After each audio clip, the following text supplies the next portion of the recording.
Hello YouTube family, બધાને જય શ્રી કૃષ્ણ. તમે બધા મજામાં હશો.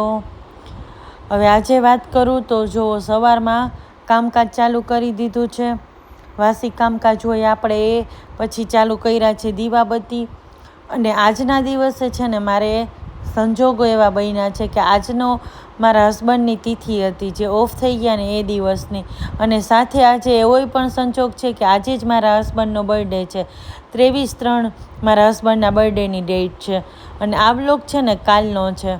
પણ કાલે મને આખો દિવસ જરાય ગમતું નહોતું. મેં એડિટિંગ પણ નહોતું કર્યું, પણ ક્લિપ લીધી હતી. અને હું તમારી સાથે એકદમ સેટ થઈને વિડીયો શેર કરું છું. પણ તમને એમ થશે કે રેખાબેન એવી શું જરૂર હતી તમારે કે આટલું સેટ થઈને વિડીયો પણ તમે શેર કરો છો. તો સાચું કહું ને કે મારા જેવું ઘણા લેડીઝ સાથે થતું હોય કે જે નાનપણમાં એના હસબન્ડ ઓફ થઈ ગયા હોય છે, અલગ થઈ ગયા હોય છે, છોકરાઓ નાના હોય છે, ઘણીવાર આવા બધા સંજોગો ઊભા થાય છે. એટલે મારું કહેવાનું એમ થાય છે આ વિડીયો મારફતે કે આપણે છે ને હારી જઈએ, થાકી જઈએ, બધુંય થાય, પણ છોકરાઓ માટે ઊભું રહેવું પડે છે.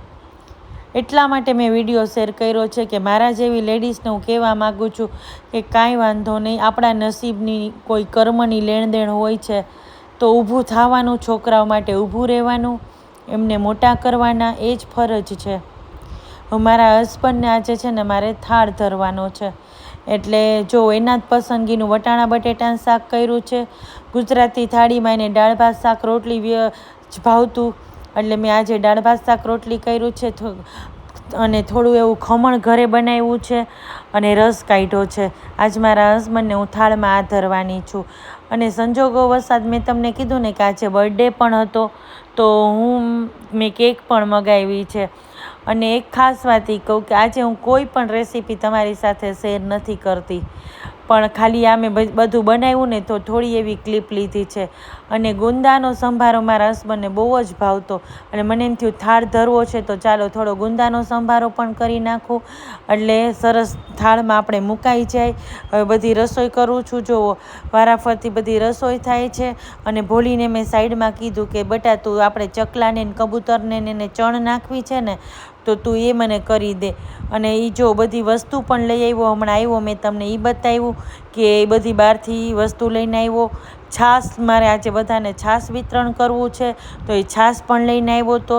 અને આ જો ચકલાને કબૂતરને ચણ નાખવાની બધું ભરે છે. ઘઉં છે, થોડી ચણાની દાળ હતી, જાર હતી, બાજરો હતો. અને હવે રસોઈ પણ થઈ ગઈ છે કમ્પ્લીટ. એટલે થાળ કાઢી લઉં અને થોડો થાળ ઠંડો થાય ને પછી હું મારા હસબન્ડને ધરું છું.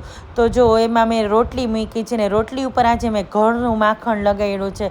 મારા હસબન્ડને માખણવાળી રોટલી બહુ જ ભાવતી, એટલે ઘી કરતાં માખણ વધારે ભાવતું. તો મેં થોડું ઘરે માખણ એ કરી નાખ્યું. સાથે છે વટાણા બટેટાનું શાક, દાળ છે, ખમણ છે, સાથે ગુંદાનો સંભારો છે, અને કાકડી છે, રસ છે. આ મેં જો બધો થાળ બનાવ્યો છે અને એ ધરું છું. અને સાથે છાશ પણ મૂકી છે. થોડુંક આજે બહુ અઘરું થઈ ગયું છે મારે તમારી સાથે વાત કરવું, તો શું કહેવું મારે તમને કાંઈ. હવે જુઓ થાળ પણ થઈ ગયો છે તૈયાર. અને હવે હું ધરવા જાઉં છું ને તમને કેક બતાવું કે ભોલીએ કેક મંગાવી છે તો કેવી છે જુઓ.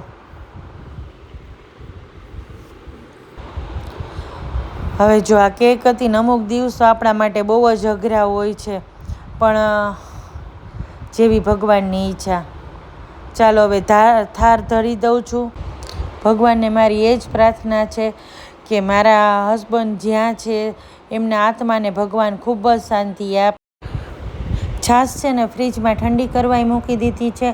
અને ઉનાળાની ભયંકર ગરમી છે, એટલે દર વર્ષે હું કાં છાશ પીવડાવું છું, કાં કોઈ ફ્રૂટી છે, કાંઈ મસાલા છાશ છે કે એવું થોડુંક કંઈ આપું છું કે થોડી પેટમાં બધાને ઠંડક પણ રહે.